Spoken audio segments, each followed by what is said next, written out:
Gold, trusted gold buyers. మీరు తాకట్టు పెట్టిన బంగారాన్ని విడిపించి ఈ రోజు ఉన్న మార్కెట్ ధరకు కొనబడను. మనకి ఎన్నో ఇబ్బందులు ఉండి సంతానలేమి సమస్యతో బాధపడుతుంటే కొంతమందికి అన్ని టెస్టులు చేసినా కూడా ఏమీ ప్రాబ్లం కనిపించదు, కానీ సంతానలేమి ఉంటుంది. దీన్ని ఏమనాలి అసలు? యాక్చువల్లీ దీన్ని మనకి మెడికల్ టర్మినాలజీలో అన్ఎక్స్ప్లెయిన్డ్ ఇన్ఫర్టిలిటీ అని అంటాము. అంటే సమ్ టైమ్స్ ఏంటంటే ఎగ్ రిలీజ్ కరెక్ట్గా ఉండొచ్చు, స్పర్మ్ కౌంట్స్ నార్మల్ ఉండొచ్చు, ట్యూబ్స్ ఓపెన్ అయ్యి ఉండొచ్చు, everything being normal. Some times మనకి ప్రెగ్నెన్సీ రాదు. దీనికి సెపరేట్గా మనం అన్ఎక్స్ప్లెయిన్డ్ ఇన్ఫర్టిలిటీ అనే టర్మినాలజీని యూజ్ చేస్తాం. అసలు ఈ అన్ఎక్స్ప్లెయిన్డ్ ఇన్ఫర్టిలిటీలో ఫర్దర్గా ఏం టెస్ట్ చేయాలి అంటే చాలామంది ఆల్రెడీ ట్రీట్మెంట్ తీసుకుంటూ ఉండొచ్చు డాక్టర్స్ దగ్గర. బట్ సో అన్ఎక్స్ప్లెయిన్డ్ ఇన్ఫర్టిలిటీలో ఏంటంటే చాలామంది ఆల్రెడీ మనం చెప్పాను కదా, ఎగ్ ఇండ్యూస్ చేయడానికి డ్రగ్స్ తీసుకుంటుండొచ్చు, అన్నీ నార్మల్ ఉన్నా ఒక్కొక్కసారి రాకపోవచ్చు. ఇలాంటి వాళ్ళల్లో మనం నెక్స్ట్ చేసే స్టెప్ ఏంటంటే లాప్రోస్కోపీ. ఓకే, ఎందుకంటే కొంతమందికి ఏంటంటే మనకి మైల్డ్ ఎండోమెట్రియోసిస్ అంటే చిన్న చిన్న ప్రాబ్లమ్స్. ఇప్పుడు లాప్రోస్కోపీ అసలు మనం ఎందుకు చేస్తాము? లాప్రోస్కోపీలో మనం గర్భసంచి చూడొచ్చు, ట్యూబ్స్ చూడొచ్చు, ఓవరీస్ కూడా చూడొచ్చు. ఇలాంటి వాళ్ళలో ఏంటంటే ఒక్కొక్కసారి ట్యూబ్స్ మైల్డ్గా డైలేట్ అవ్వడము, మనకి అది తెలియకపోవచ్చు. సో కొన్నిసార్లు మనకి అవి డయాగ్నోస్ చేయలేనివి అంటే రొటీన్ స్కాన్లో కానీ ఈ ఎక్స్రేలో, ఈ ట్యూబ్ టెస్ట్ చేసే ఎక్స్రేలో కానీ డయాగ్నోస్ చేయలేని చిన్న చిన్న ప్రాబ్లమ్స్ అనేవి మనం లాప్రోస్కోపీలో డయాగ్నోస్ చేయొచ్చు అనమాట. ఓకే, సో అందుకని వీళ్ళకి నెక్స్ట్ మనం అడ్వైస్ చేసేది లాప్రోస్కోపీ. లాప్రోస్కోపీ అనేది అంటే ఇప్పుడు మామూలుగా మనకి గర్భసంచిలో సిస్టులు ఉన్నప్పుడు చేసేది అలా ఉంటుంది అంటే లాప్రోస్కోపీకి చాలా ఇండికేషన్స్ ఉంటాయి. సో ఎస్పెషల్లీ అసలు లాప్రోస్కోపీ అంటే ఎలా చేస్తాం, ఇదైతే మినిమల్లీ ఇన్వేసివ్ సర్జరీ అంటాం. అంటే వాళ్ళకి జనరల్ ఎనెస్థీషియా ఇచ్చి మనకి అబ్డమిన్లో అంటే పొట్టలో 2-3 హోల్స్ చేసి దానిలో కెమెరా పెట్టి చిన్న చిన్న ఎక్విప్మెంట్స్ కూడా దానిలోంచి పెట్టి మనం సర్జరీ చేస్తాం. బట్ ఇది చాలా అడ్వాన్స్ అయ్యింది. ఇప్పుడు డే కేర్ సర్జరీ లాగే చేస్తాం. అంటే మార్నింగ్ అడ్మిట్ అయితే patient is ready to go home by evening అనమాట. లాప్రోస్కోపీకి చాలా ఇండికేషన్స్ ఉంటాయి. అంటే జనరల్గా మీరు చెప్పినట్టు సిస్ట్లు ఉన్న వాళ్ళకి లాప్రోస్కోపీ చేస్తాము, ఎండోమెట్రియోసిస్ ప్రాబ్లమ్తో సఫర్ అవుతున్న వాళ్ళకి లాప్రోస్కోపీ అంటే అది కూడా ఒక టైప్ ఆఫ్ సిస్ట్ లాంటిది అనమాట. సో అలాంటి వాళ్ళకి మనం లాప్రోస్కోపీ చేస్తాం. ఫైబ్రాయిడ్స్, గర్భసంచి గడ్డలు ఉన్న వాళ్ళకి మనం లాప్రోస్కోపీ, పీసీఓడి గురించి మనం డిస్కస్ చేసుకుందాం. దానిలో అసలు మెడిసిన్స్కి రెస్పాన్స్ లేని వాళ్ళకి, పీసీఓడి వాళ్ళకి కూడా మనం ఈ లాప్రోస్కోపీ చేస్తాం. కానీ అన్ఎక్స్ప్లెయిన్డ్ ఇన్ఫర్టిలిటీలో కూడా ఇది ఒక ఇండికేషన్. ఎందుకు అంటే నేను చెప్పాను కదా, మన స్కాన్లో కానీ వీటిలో కానీ కనిపించని చిన్న చిన్న లోపాలు మనం లాప్రోస్కోపీ ద్వారా మనము ఐడెంటిఫై చేయొచ్చు. ఓకే, ఒకవేళ అంటే చాలా మందికి మరి ఇంత మైన్యూట్ గా ఉండి స్కాన్స్ లో కనిపించినవి లాప్రోస్కోపీ ద్వారా బయటపడటం అనేది ఎంత వరకు పాసిబిలిటీ ఉంటుంది? మనం చిన్న చిన్న ట్యూబ్ డిఫెక్ట్స్ కానీ అలా ఉంటే రెక్టిఫై చేయొచ్చు. కొన్నిసార్లు ఏంటంటే అతుకులు ఏర్పడతాయి గర్భసంచి ట్యూబ్స్, ఇవన్నీ ఈ అతుకులు కూడా లాప్రోస్కోపీ ద్వారా చక్కగా మనం వాటిని రెక్టిఫై చేసి కట్ చేసి చేయొచ్చు అనమాట. సో చాలా మందికి ఈ చిన్న చిన్న ఒక్కొక్కసారి ఏమవుతుంది అంటే ట్యూబ్స్లో స్మాల్ బ్లాక్స్ ఉంటాయి. ఆ చిన్న బ్లాక్స్ కూడా మనము లాప్రోస్కోపీ ద్వారా కూడా రెక్టిఫై చేయొచ్చు. So laparoscopy definitely will help them అనమాట. ఈ చిన్నవి రెక్టిఫై చేశాక వాళ్ళకి ప్రెగ్నెన్సీ రేట్స్ కూడా చాలా బెటర్గా ఉంటాయి.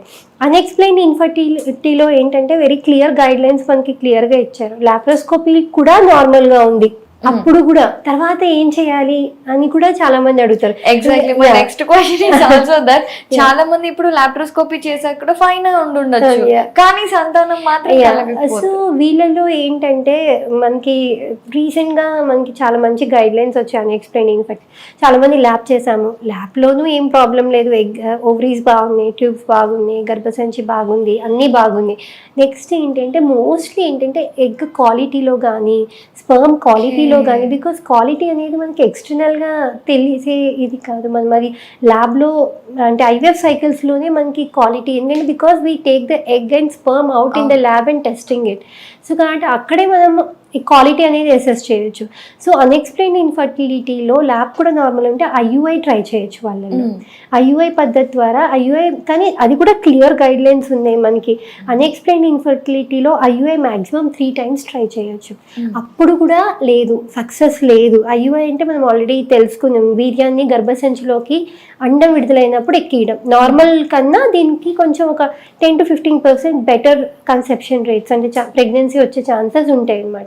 ఈ ఐయుఐ మ్యాక్సిమం 3 times ట్రై చేయొచ్చు. అప్పుడు కూడా సక్సెస్ లేదు అంటే IVF is the option for them అనమాట. Okay. Because we know the quality assessment అంతా మనం ఐవీఎఫ్లో తెలుస్తుంది. అండ్ ప్రెగ్నెన్సీ రేట్స్ కూడా వీళ్ళల్లో ఐవీఎఫ్లో బెటర్ సక్సెస్ రేట్స్ ఉంటాయి. అయితే చాలామంది అంటే ఈ సంతానలేమితో బాధపడే వాళ్ళు ఎమోషనల్లీ కూడా చాలా డ్రెయిన్ అయిపోయి ఉంటారు. సో ఐవీఎఫ్ అంటే అంత నెగిటివ్గా అయిపోయి ఉంటారు, ఇన్ని చేసాము ఏమి తెలియదు కదా, ఏమీ రాలేదు కదా అని. సో అటువంటి డిప్రెస్డ్ మూడ్లో ఉన్న వాళ్ళకి సంతానలేమికి కారణాలు ఏంటో తెలియకుండా ఐవీఎఫ్ చేస్తే సక్సెస్ రేట్ అనేది ఎంతవరకు ఉంటుంది? Can you give me any example? బేసిక్గా ఏంటంటే మీరు చెప్తున్నది 100% కరెక్ట్. అంటే అన్నీ నార్మల్ ఉన్నాయి, ఐవీఎఫ్కి ఎందుకు వెళ్ళాలి అనుకుంటారు కానీ కానీ నేను చెప్తున్నా క్వాలిటీ ప్రాబ్లమ్స్ అనేవి వీళ్ళల్లో ఉండొచ్చు. అంటే ఇప్పుడు ఎగ్ క్వాలిటీ యావరేజ్గా ఉండడం కానీ స్పర్మ్ క్వాలిటీ యావరేజ్గా ఉండడం, మనం చాలా కేసెస్లో ఈ అన్ఎక్స్ప్లెయిన్ ఇన్ఫర్టిలిటీలో మనం ఐవీఎఫ్ చేసిన వాటిల్లో మోస్ట్లీ మేము అబ్జర్వ్ చేసింది ఏంటంటే ఎగ్ ఆర్ స్పర్మ్ క్వాలిటీస్ బాగోకపోతేనే ఇలాగా ఏ ట్రీట్మెంట్ వర్కౌట్ అవ్వకపోవడము. అండ్ బేబీస్ అంటే ఎంబ్రియోస్ ఫార్మేషన్లో కూడా కొంచెం క్వాలిటీ తక్కువ వచ్చే అవకాశాలు ఉంటాయి. బట్ వీళ్ళు ఎర్లీగా ఐవీఎఫ్కి వెళ్తే because better early the decision better the success rates.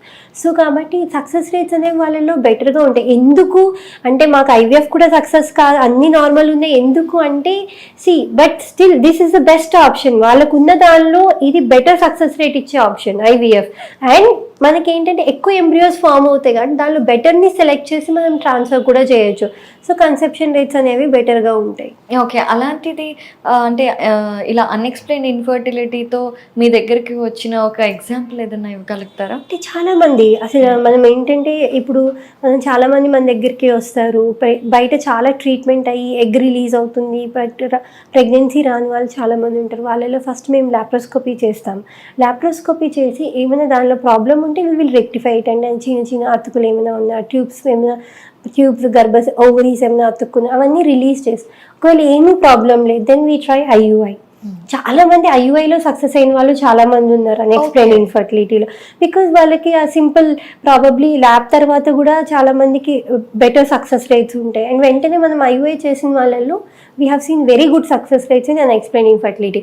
దానిలో ఇప్పుడు ఒక 50% వాళ్ళు మళ్ళీ ఫిల్టర్ అయ్యి ఐవీఎఫ్కి వెళ్ళి. సో అన్ఎక్స్ప్లెయిన్ ఇన్ఫర్టిలిటీ అంటే పిల్లలు డైరెక్ట్ ఐవీఎఫ్ అనే కాదు, యూ కెన్ ట్రై లాప్రోస్కోపీ తర్వాత ప్రెగ్నెన్సీస్ వచ్చిన వాళ్ళు చాలామంది ఉన్నారు. దాని తర్వాత ఐయుఐలో మా దగ్గర ప్రెగ్నెన్సీస్ వచ్చిన వాళ్ళు చాలామంది ఉన్నారు. కానీ కొంతమందికి ఐవీఎఫ్ రిక్వైర్మెంట్ ఉండొచ్చు.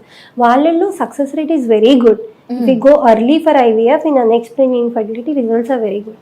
అయితే ఐవీఎఫ్, లాప్రోస్కోపీ, ఐయుఐ ఇవన్నీ సక్సెస్ అవుతాయి. బట్ ఈ హిస్ట్రోస్కోపీ అంటే ఏంటి? ఇది ఎందుకు అన్ఫర్టిలిటీకి అదే అన్ఎక్స్ప్లెయిన్డ్ ఇన్ఫర్టిలిటీకి ఉపయోగపడుతుంది? యాక్చువల్లీ ఇప్పుడు మనం లాప్రోస్కోపీ చేస్తాం కదా, దానిలోనే వి యాడ్ హిస్ట్రోస్కోపీ అనమాట. ఓకే. సో లాప్రోస్కోపీ అంటే మనం అబ్డమెన్లో హోల్డ్ చేసి కెమెరా పెట్టి చూడడం.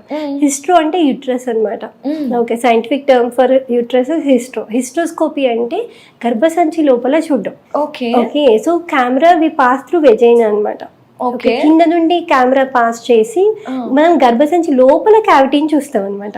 అంటే లాప్రోస్కోపీలో ఏంటి బయట నుండి కనిపిస్తుంది గర్భసంచి ఎట్లా ఉంది, ట్యూబ్స్ ఎలా ఉన్నాయి, ఓవరీస్ ఎలా ఉన్నాయి, బయట నుండి చూస్తున్నాం.